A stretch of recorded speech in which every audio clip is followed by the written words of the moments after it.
You have sent out dozens of applications, maybe hundreds. You have tailored your resume. You have written the cover letters.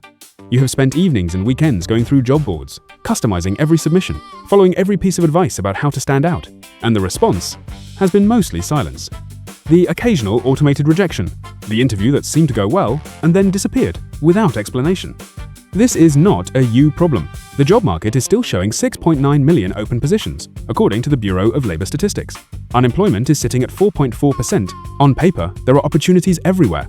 In practice, the system that is supposed to connect qualified people to those opportunities has quietly broken down in ways that most people are only beginning to understand. This is part of our Collapse series. By the end of this video, you will understand exactly why the job search feels so much harder than the data suggests it should, why the number 6.9 million open positions is more misleading than reassuring, and why the rules that used to work are no longer producing the same results for people doing everything right. Stay with me. Part 1. The Federal Reserve already told you. The Federal Reserve has a phrase for what is happening right now in the labor market. Low hire, low fire.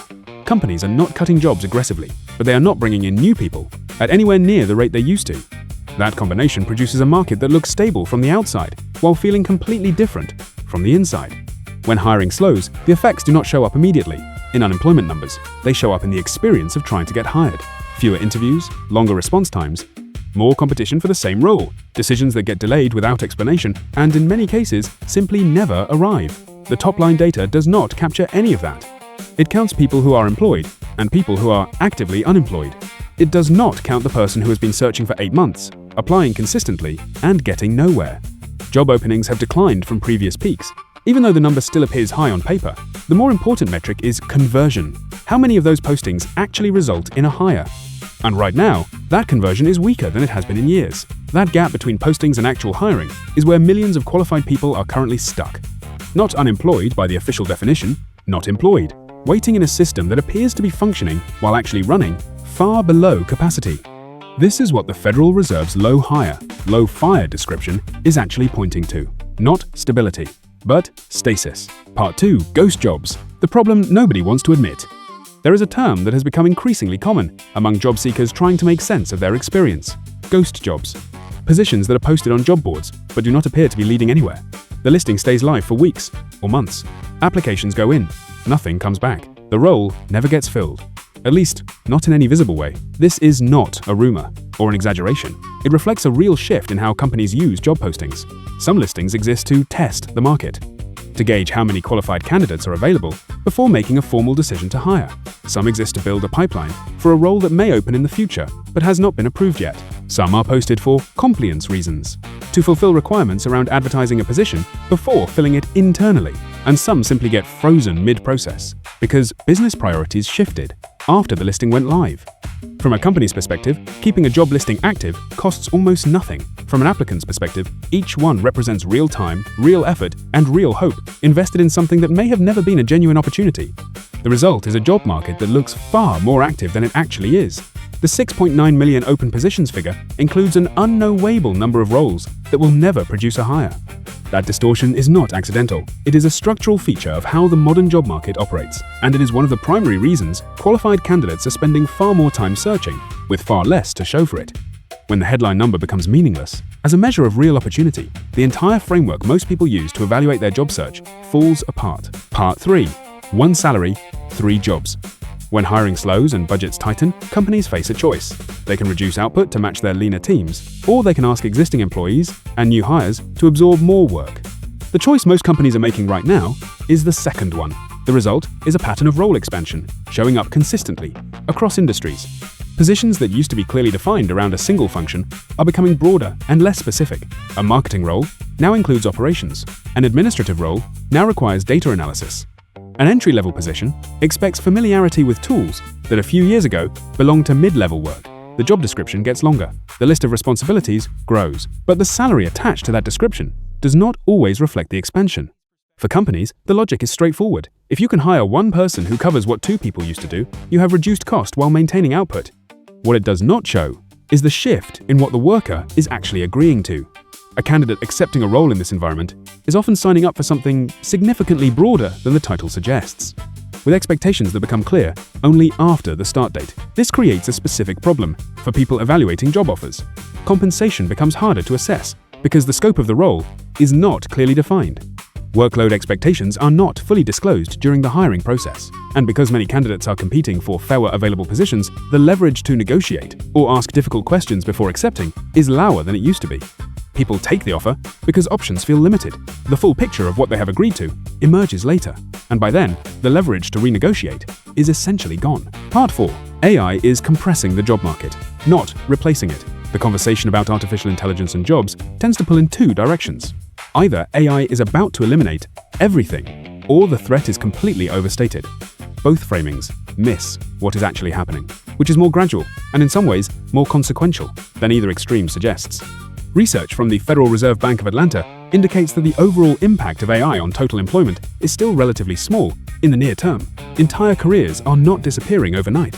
What AI is changing is how much labor companies need to produce the same output. Certain tasks, routine data handling, content drafting, scheduling, parts of customer support are becoming faster and cheaper to complete. When a task that used to take 3 hours now takes 45 minutes with AI assistance, the person doing it does not lose their job, but the company no longer needs to hire a second person to help with that workload. This is what compression looks like. Not replacement, but reduction. Fewer roles needed to maintain the same level of output. Broader expectations placed on each individual position. A higher baseline for what counts as productive.